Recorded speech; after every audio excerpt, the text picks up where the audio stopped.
Man, whether you realize this or not, so many of us have these recordings in our head that are holding us back from achieving the things that we want in life. And one of those things most commonly heard that I personally have conversations about is about time, money, and our personal worth.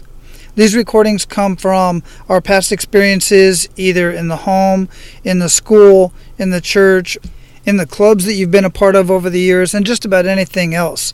Some of those recordings are great, and you should listen to them.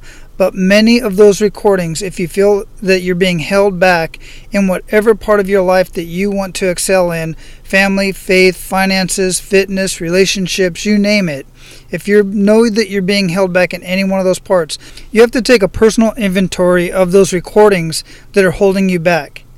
Today, Sharon and I are going to have that conversation about how those past experiences and those recordings are controlling your relationship with time, money, and the pursuit of time and money.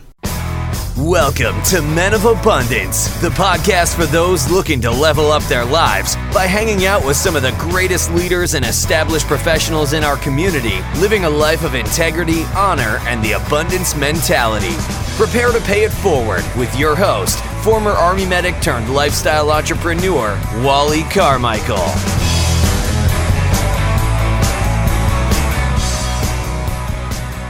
What is going on, Men of Abundance? I am so excited that you're here and listening to my voice in your earbuds. And as I said in the intro, and you can see in the title, today we are going to be talking about the pursuit of time and money, your relationship with money, and your relationships in general.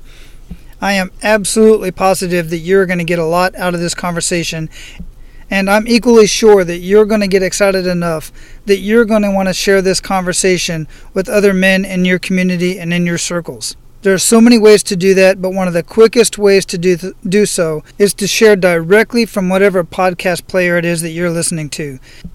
For instance, if you're listening to this on iTunes, just click on the three little dots that are right next to the show art, the title of this show, right on your phone.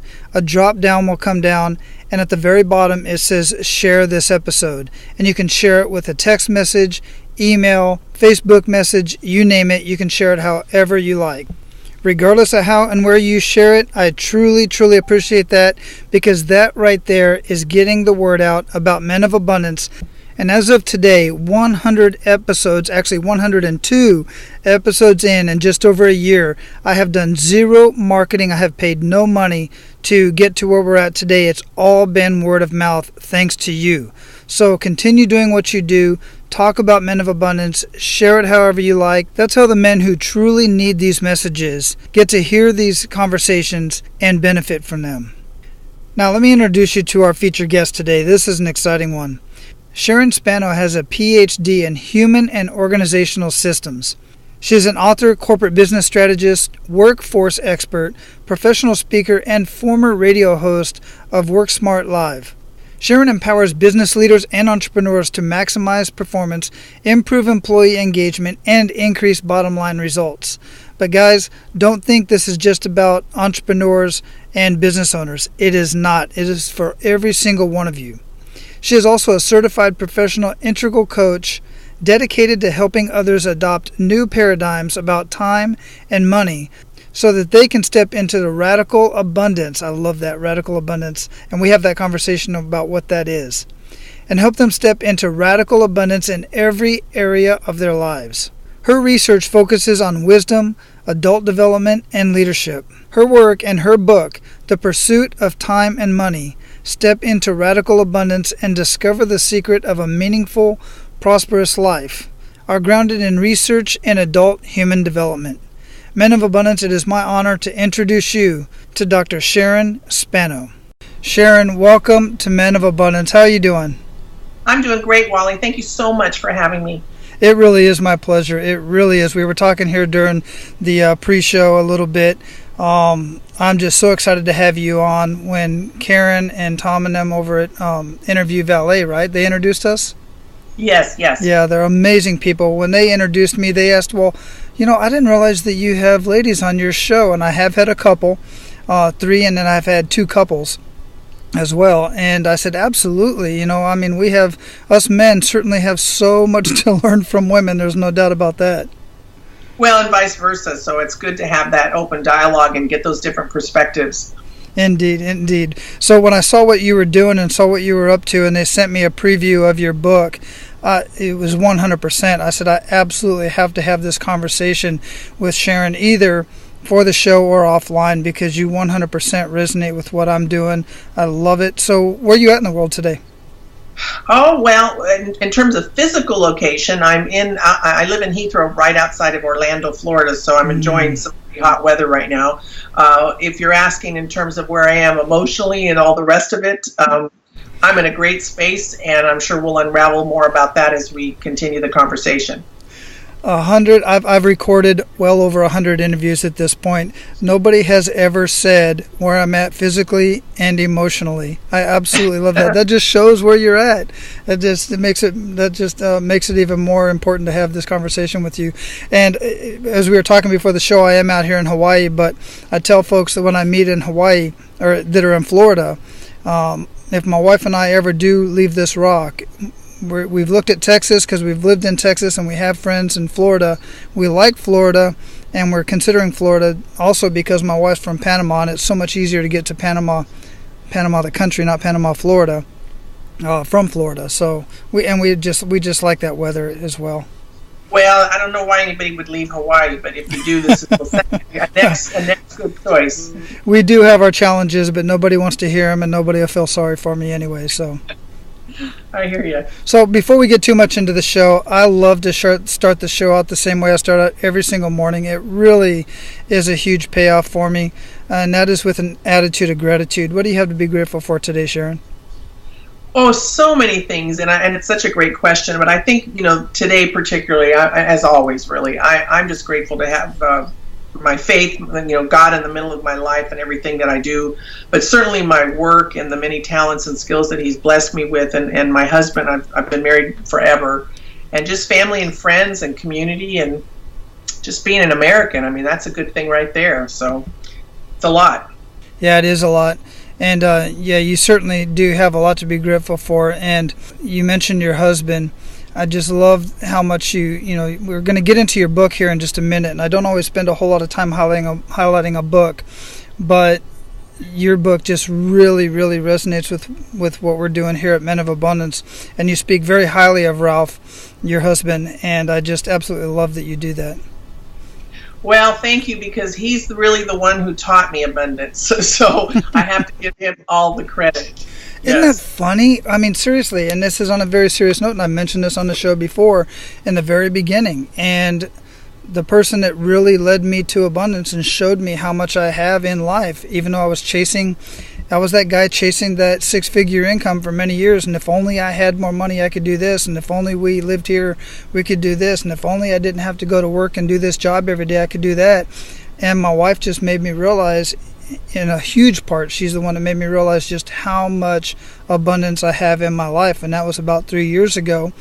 She'd been telling me we've been married 24 years. She'd been telling me the whole time, but it just found, we gotta, when the student is ready, the teacher will come. The teacher's already been there, but I wasn't prepared to listen. Well, that's right. It's all about timing. We have it's really true that when we're ready, we hear it. So the good news is you heard it, and that's what's important. and I'm trying to get other guys to hear it too. Men and women, but I'm focusing on getting men to hear this message as well. So before we got started with the show, I gave a brief introduction about, your bio, what you're doing, but not a whole lot about who you are as a person. So Sharon, if you could get a little bit personal with us right now, fill in a little bit of what is not in your bio, and let's learn a little bit more about you. Well, I'm not even remembering what is in the bio, but I imagine that it's mostly about the career and my doctoral work, my research, those kinds of things. I am a certified integral coach as well, which ties into my work on adult development, and it's a very exciting type of work because we're not just focusing on goals with the clients. We really are looking at transformative types of work where you're literally shifting consciousness and ways of being. So I feel very, very blessed to have that level of expertise in my toolbox to be able to help people really reinvent who they are in their life. And that's a very exciting piece. Obviously, as I mentioned, I've been married for a very, very long time. I was a mother of a young man who was born with a very rare metabolic disorder, and that certainly was a huge part of my life. We lost our boy Michael in 2008. So that's been a big transition for us as a couple. Fortunately, we have 3 businesses between us, so we're very busy and very active in the community in terms of giving back. So my life is very, very rich, but I also feel, particularly around the book of, the pursuit of time and money, what I bring to that beyond the research and the understanding that I have of human development is the real practical experience of being a wife and mother and businesswoman. And certainly when you have a child who's physically disabled, time and money was a real factor for us all the time. Michael was only supposed to live to the age of 2. He lived to the age of 27. So we really were living in some tension between the day-to-day challenges, but yet celebrating life every moment that we possibly could. And then, of course, had all the money factors, that were tied to, insurance and, will they pay for the wheelchair this year or not? Just a lot of stress and pressure in the midst of the joy of this amazing young man that we were blessed to have for 27 years. Right, yeah, and thanks for sharing that with me. I did notice that in the intro of the book that you mentioned that dedication to your son and the dates of his amazing life, that hashtag that we like to call it, between the 2 dates. And so based on that, I know that was definitely a kick in the gut moment the whole time. Quite frankly, I can't imagine. I have 3 very healthy boys, and but I know many parents who are struggling with their children with various issues in their lives. Based on everything that you've done so far and in helping other people and helping so many other people get their life on track and writing this Pursuit of Time and Money, which is the beginning of an amazing book, because I say the beginning because I've only seen the beginning of it. Everybody has these kick-in-the-gut moments along the way, along their path. And I would like for you to share that kick-in-the-gut moment and really make us feel that. Oh, well, there were many, as you can imagine. Certainly, beginning with, the shock of Michael being born was something that we, did not anticipate at all. But I would say kind of one of the biggest, he was critical the last 4 years of his life, and I mean literally critical, went down from only 110 pounds to start with to about 40. And so there were many, many challenges through those 4 years. But the real kick in the gut for me in his last 17 days where we were in the hospital and we knew, we were near the end, was coming to the realization that I was never in control in the first place. That as parents, we try so hard to create the best life for our children. And we had fought so hard to keep him healthy and alive. And but it was in those final moments when I realized, you are not even in this conversation. This is strictly between him and God. You don't have control over the hour, the minute, the day. And there was something very surreal about coming to that understanding that I would not even wake up to for years later when I translated it to, you're not really in control of much. You're just, I always say, we do the work, God makes the promise. So, there's a lot of serenity in that. And I get up every day doing the best that I can to make the difference in the lives of the people I touch. And as I said, I love my work, excuse me, but there's freedom and a lot less stress once you surrender to, sometimes it's just knowing that what is going to be, and your job is to just be the best that you can be in the midst of all of those life circumstances. And while I had said that for years when I was speaking on the road, I used to always say to people, life is nothing but a series of circumstances. We can't always choose them, but we can choose how we think about them. And I had lived my life on that premise, but it really hit me in those final, days and hours of my son's life. Well, yeah, thanks for sharing that. And I totally get that. And it really, really does make sense even more after hearing that. And why you wrote in writing it. And is your book done? Is it done at this point? Yes, it's done. We're taking pre-orders now at the timemoneybook.com, and the pub date is actually August 1st. So, people can order it, but it won't be shipped until then. Okay, got it. Yeah. So the book is called The Pursuit of Time and Money, Stepping into Radical Abundance and Discover the Secret to a Meaningful, Prosperous Life. And, anytime I see the word abundance, it just stands out to me because I'm building my whole business around the whole concept, and I'm personally I am repurposing abundance. I'm redefining abundance in so many ways, and the funny thing about it's not funny. I call it divine intervention. The same time that I was introduced to you and Karen, I think it was Karen that contacted me because they have a lot of VPs. Virtual or VAs, virtual assistants, and other people over there that reach out to me. But I think it was Karen that introduced me to you. And that same week, I had reached out to Chris Gardner's organization because he's somebody that I would really like to have a conversation with for the show because of his book, The Pursuit of Happiness. Now, many people have seen the movie, but few people have read the book.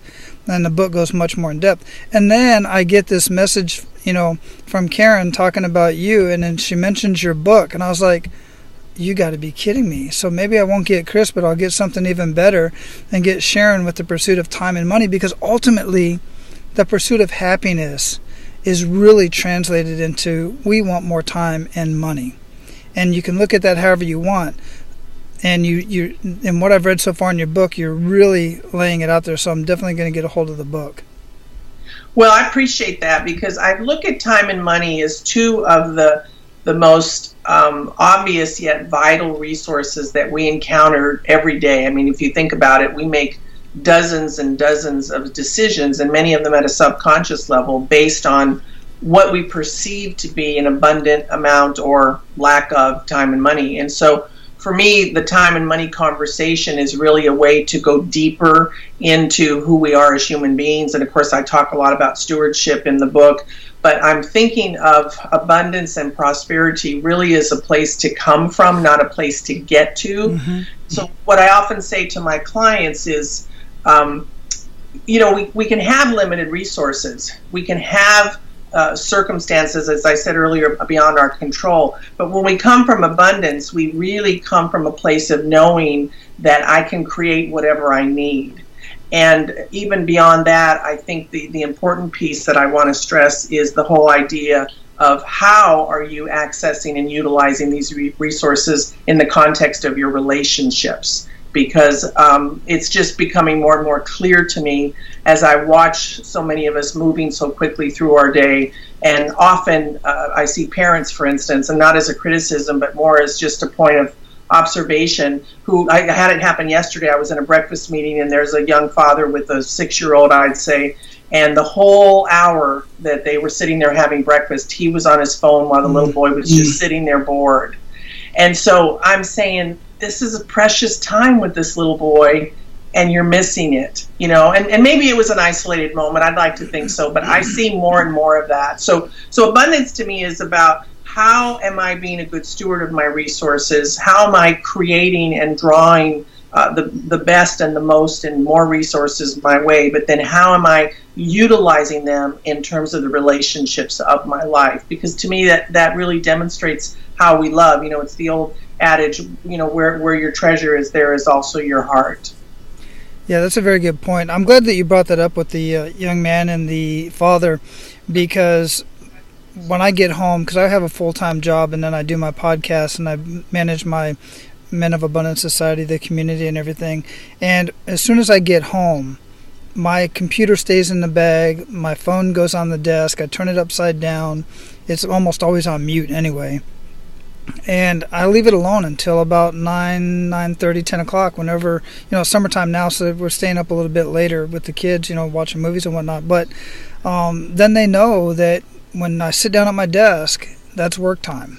And with the father, that could have been, during the day. It could have been the son knows that it's work time during the day, and they may go out and do their thing, later on in the day. And it's important to have that balance. And I'm glad, I just wanted to bring that up because that's how I manage my own day. They know when I'm at work, even though I'm working at home, I'm at work. I'm in my creative mode. I'm doing what I got to do. I'm usually do emails and stuff like that in the mornings, and then my creative stuff later in the evening. But that's important that you brought that up.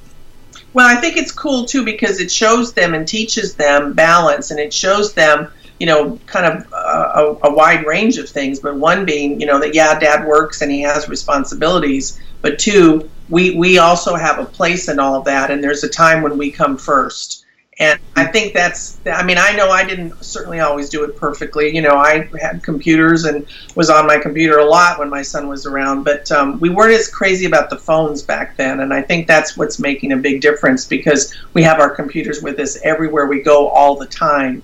And it's easy to be distracted by that. I'm kind of got a new thing going where I'm shutting mine off after a certain time at night myself just to be more focused with my husband. So it's a challenge, but I think it's something we can all think more about.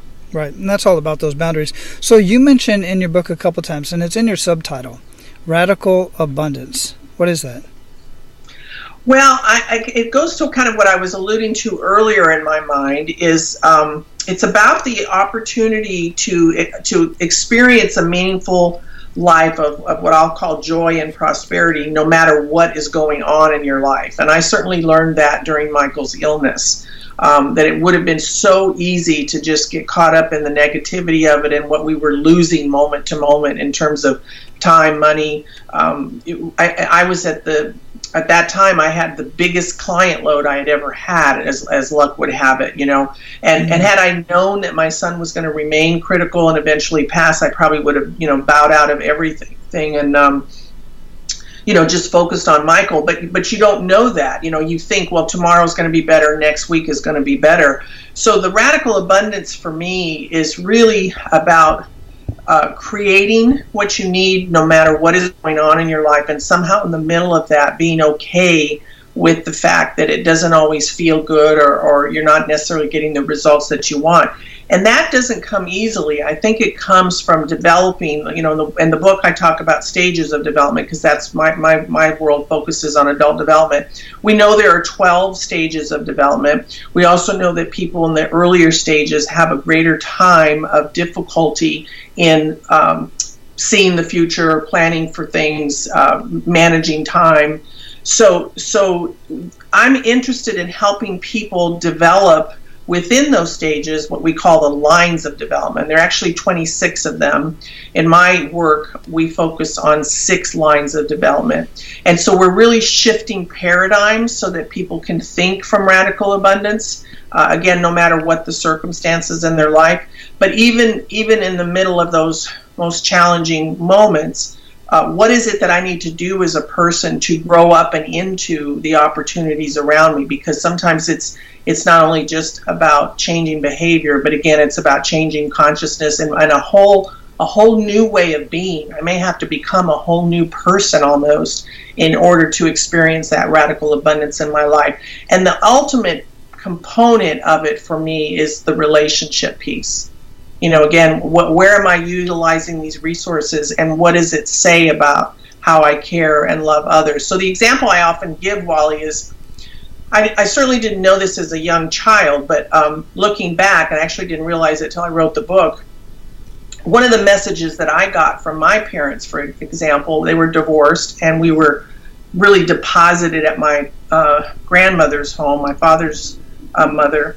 And the messages I heard all my life, I talk a lot about storylines of money, where, your dad's not paying for you, your dad doesn't come around, And so the messages that I got from that was, I'm not of value. My parents aren't investing anything in me. They're not investing their time or their money. And we're really not wanted here. And so that's part of the passion behind all of this for me, in helping people examine the storylines and then asking the harder questions of how are those early storylines impacting the way I access time and money today, and how do I use those resources in connection with the people I love and care about. Right, so that process of doing that, I'm sure, because of my own experiences as well, but I'd love to hear your thoughts on this. It's not a matter of reading a book, sitting down for an hour session, or as easily as flipping a switch. Just making a decision to start thinking this way and changing that paradigm. It's more of a process. Yes, because when we're talking about human development, that's exactly right, Wally. It takes time, and often we can't do it for ourselves because so many of the paradigms are at a subconscious level. So kind of my goal is to help people bring that to the forefront so they can make those changes because it is, as you said, very, very much a process. We really, we can get stuck in our development. So if you imagine a ladder, which it's not a hierarchy at all, but just for sake of conversation, if I'm on the third rung of that ladder, I might be 50 years old, but I could be stuck there forever until I have the space or someone alongside of me to help me realize what I need to do or be in order to get up to those other levels and different perspectives. Yeah, it's a very good point. To stay on that ladder analogy, I've actually met young people, younger than myself. I'm only 48, but younger than myself that are like, I'm just amazed at some of their thought processes, and I would put them at above that older gentleman you were just speaking of, that's standing on rung 3. They're standing on rung 5 or 6, just because of their development, their experiences, and their thought process. I agree, and I work with a lot of millennials, and I love them. I mean, I know there's criticism out in the world about how they do things, but I think when I hear those criticisms, it's often because and then they often come from baby boomers who don't understand how they think. But to me, that is a generation that has so much talent and resources, and they're really changing the world. What I love about them is that if they don't like the way something is working, they just reinvent a new way to do it. I mean, that's why we have Uber. That's why we have, so many things. I can't even think of half of the things. And I just love every single creative idea that they bring forth for the most part, because I think it's where the world is going and they're our future. So it's exciting. I agree with you on that. I don't subscribe to the whole stereotypical millennial or the labeling of any generation other than just to label that the generation the baby boomers came from this era, that type of stuff, because quite frankly, I think back and when I had my long blonde hair, a goody comb sticking out of my back pocket of my white jeans, and moccasins up to my knees, my parents were looking at me like, what the hell are you wearing? Or didn't like my music or something like that. It just goes on and on. It's always been like this for generations. So the older generation always talks down to the younger generation and says, well, the way we just didn't do it that way growing up type of thing. I just don't buy into the whole millennial thing, because it really has gotten out of control, because I've met some amazing people that fit into that time frame of coming into this world and developing their brains, and the technology and the abundance that we have today. It's just simply amazing what these people, young people and people of all generations, quite frankly, those that are grasping onto some of this new abundance. And I say new abundance in the technology, it just blows my mind. Well, I totally agree, and I think when I do work in corporations where we look at the generations, and sometimes it's just so much fun to look at all. At one point we had 4. I think we actually have 5 now. But what I love about that, and particularly when you were talking about time and money and relationships and stewardship and abundance and all these juicy conversations, is we can learn so much from each other, because obviously I'm a baby boomer, and we've made a lot of mistakes in our lifetimes, many of us throughout our careers. And so I mentor a lot of millennials, but then again, I learn from them as much as I teach. So I just wish we could bridge more of these gaps, and hopefully shows like yours and the work that I do can help make that happen, because there's certainly benefit to every generation. We are doing it, and that is so much why I'm so excited to lift up people like yourself and have these conversations on Men of Abundance on the podcast and in the community. So on that note, we're at the point where we're going to pay it forward. Are you ready to do that? Absolutely. Sounds good. Excellent. Hey guys, some of you may or may not know that I am a disabled veteran. I have a VA disability rating, I have arthritis, I have a narrowing of my C6 and C7 that causes pain in my left shoulder, down my arm, numbness in my pinky and ring finger, and the list goes on and on. But I still stay generally healthy, even though I physically can't do some of the things I've done for many years and actually enjoy doing, such as running, pull-ups, push-ups, and other things of that nature. So if you've seen some of my pictures online, you can see that I appear to be in pretty good shape. I'm not overweight like many people that are in my situation with these similar ailments, and there's a specific reason for that. For the last 6, almost 7 years, I've been drinking a dense nutrition shake every single morning, and sometimes twice a day. That shake is called Shakeology. I can hear the moans and groans from here because I've heard them. Oh, but that's multi-level marketing and that's network marketing. Listen, I'm not trying to get you into a network marketing business or anything of that nature. I'm trying to share something with you just like I do everything else, and that is the densest nutrition shake on the market, period. I have tried others since I've tried Shakeology because I never believed in these shakes to begin with. I started it simply because I knew I was going to be able to get my money back after 30 days because of the money back guarantee. At 28 days, when I went and had my lipids done and found out that my cholesterol was absolutely perfect, I had greatly improved my PT test. I felt amazing. I simply could not take it upon myself to return the empty bag and get my money back. Here we are almost 7 years later, and my entire family has been drinking Shakeology for almost 7 years. I encourage you to at least give this stuff a try and learn a little bit more about it. You can see a really cute video of myself and my little guy when he was much younger at menofabundance.com/shake, SHAKE. Again, that's menofabundance.com/shake. Now, let's get back to the conversation. So, share with Men of Abundance 1 to 3 actionable steps that they can take today. I think the first would be to what I said earlier. Examine, just spend some time. The book has a lot of reflective practices in it, where I encourage people to literally look at specific areas of their life. What are your time, money storylines? That would be the first thing, is first to identify them. And then know where you fall on the spectrum between scarcity and abundance. And we have a great resource on the timemoneybook.com/abundance website where they can get the instrument that I created 3 years ago, and we're always revitalizing it. It's a free assessment, anonymous. They go in, they can see where they fall on that spectrum. It's very interesting. And then from there, you can see where there's work to be done in order to become a better steward of your resources in the context of not only your business, but your relationships. Excellent. I can definitely see how that is extremely valuable. I will definitely be checking that out even before this episode airs, for sure. I did notice that in the book. I just didn't get a chance to go over there and do that just yet, that you had a resource like that. And thanks for sharing that. So what daily habits make the biggest impact in your life, Sharon? Well, for me, I am always looking at the growing edge. And by that, I mean, what do I need to do more, better, differently to continue to grow developmentally so I can reach that next stage?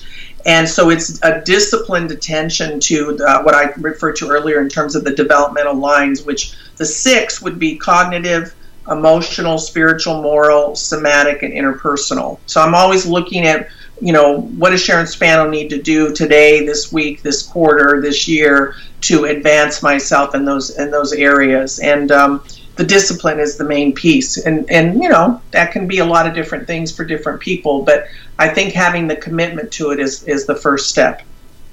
Great. Excellent.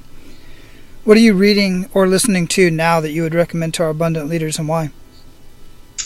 Oh my gosh, I'm reading so many books because I'm one of those that has like 5 or 6 going at a time. Right now, I think at the top of my head, of course, I want everybody to read The Pursuit of Time and Money, and then I'm reading a memoir called Found, and I can't think of the author, but I'm enjoying that.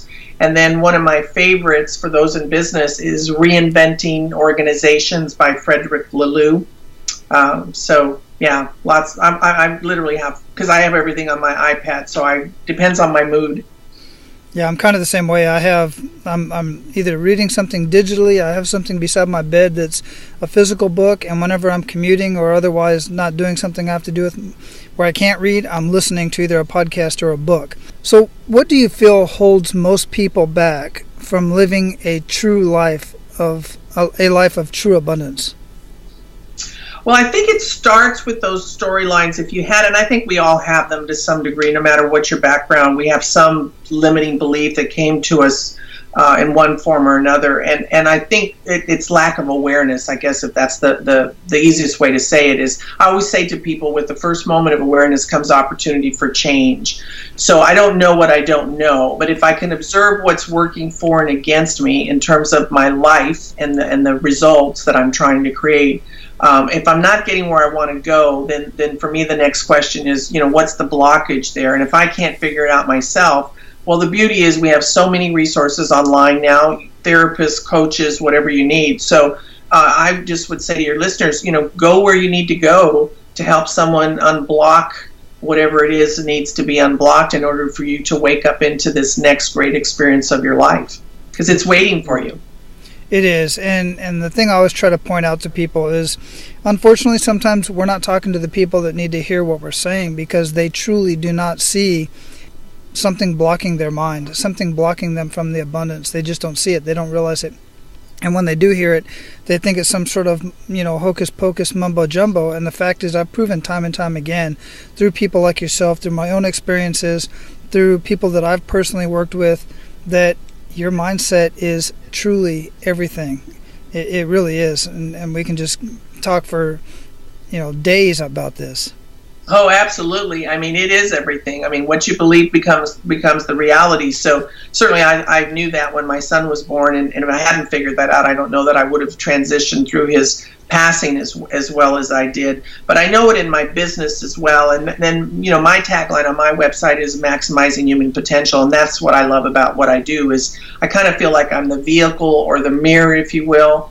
And the book is the same way. It's like, let's take a look at who you are, where you are, what's working, what's not working, and how can we help you open up new ways of thinking and being in the world so that you can maximize that potential. Life's too short to walk around feeling and experiencing less than what I know God has for us in terms of abundant experience of life. Absolutely, 100% agree. So what does living a life of abundance mean to you, Sharon? For me, it's really about, I'm very purposeful. I know what I'm called to do. So the abundance is living that purpose every day and being intentionally congruent about how I do it, and honoring and respectful of the relationships in my life along the way, that's a tough one, because I think for any of us that are goal-oriented and we're achievers, and if you're an entrepreneur in particular, I mean, we're very driven people, right? We work late, we get up early. But abundance for me is really, I'm just present in every moment to the best of my ability, and I'm grateful for every moment. And when days are not all that I wish they could be, I don't get caught up in the negativity of it so much as I just stay focused on the purpose and what I need to do moving forward. It's a joyful experience of life. To me, that's the true, as I said earlier, that's the true essence of prosperity and abundance, is you're experiencing life in a joyful way. I'm glad that you brought that up, and I'm glad you said that, because just recently a connection that I have on Facebook, I don't know him personally, but he seems to be doing pretty well, and he posted this comment that said, "Do not fly first class until you have $10 million in the bank." And I thought about that, and I said, no, I've flown first class several times, and I'm far from $1 million in the bank, let alone 10 million. And if I had lived by that purpose, by that comment, I would have never enjoyed that. I don't know that I would ever have that much money in the bank, to be quite honest with you. And I know for a fact most people won't, and they will never experience that. And it's not just first class. It's traveling to a different country with your family, or a different state for that matter. Experiencing things that you wouldn't normally do unless you had $10 million in the bank. I'm all about living a life of abundance today, and once I made that realization that I can live a life of abundance and enjoy things in life today without waiting for having, millions of dollars in the bank, a six-figure income, and so forth, so much more started coming to me because of me living that way. You're absolutely right. I mean, you draw it to you. We know that as the law of attractions, and I think, one of the main things that I learned from my boy, beyond what I've already stated, is, life is about memories. And so we have to create those memories. And one of the things that we saw in the research that we've done around the time money instrument that I referred you to a moment ago is that very subtle nuance, like that when you look at the spectrum, scarcity is very obvious, abundance is fairly obvious. When you get to moderate scarcity, moderate abundance, I was quite surprised to see how much they sounded the same. So for that gentleman, for example, I see this often, it can sound like I'm being responsible. I'm not going to spend money on first class till I have X amount of dollars in the bank. For some, it's I'm not going to spend money on whatever because I'm saving for retirement or college. But then they're missing the trip along the way to the point where I've literally known parents who wouldn't take their kids on vacation or to Disney when they live right here in town where Disney is because they're saving. And so that sounds very responsible, but it's actually coming from scarcity because it's a fear-based conversation with fear-based decisions. And that is not abundance. Abundance is just everything you described, Wally, where I'm living in joy and prosperity, and I'm creating and I'm experiencing the best, not in an overboard way. I mean, you're not going to go fly, I'm sure, first class and not be able to feed your children or put them through school. But there's this thing in between that we can do where we can experience life and make discerning, reasonable decisions along the way that still produce joy. Right, absolutely. You summed it up absolutely perfectly. Thank you for that. So, Men of Abundance, you can certainly find out more about Sharon at her website, SharonSpano.com.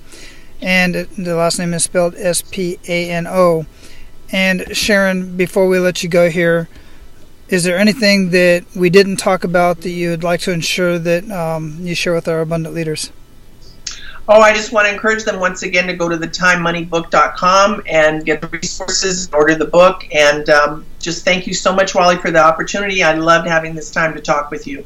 My pleasure, absolutely. And we'll have all of that linked up in the show notes at menofabundance.com. And guys, definitely get a hold of this stuff. I really, really love what you're doing, Sharon, and thanks so much for coming on and sharing your story with us and highlighting what you're doing with your book. Thank you so much. You have a great one. You too. Aloha. Man, my takeaway on this conversation really kind of goes into Sharon's book, which is The Pursuit of Time and Money. And it completely resonates with what I'm doing here with Men of Abundance. The book is spot on with the abundance mindset and how I'm redefining abundance in your mind and in your life. It's not the money that's the end goal. Remember that. The pursuit of time and money requires you to become a better man in your mind and in your actions to provide greater value to others in your daily activities. Once you start providing greater value to others at home, at work, and in your community, only then you will truly start living an amazing life of abundance, and that's what I want for you. Now, go out and live your life of abundance and make sure to pay it forward. That's all for today, Abundance Leaders. For more about our guests and the powerful information we shared with you today, be sure to sign up for our mailing list at menofabundance.com. We appreciate your time and look forward to hanging out with you on our next episode. So until then, be sure to pay it forward and live your life of abundance.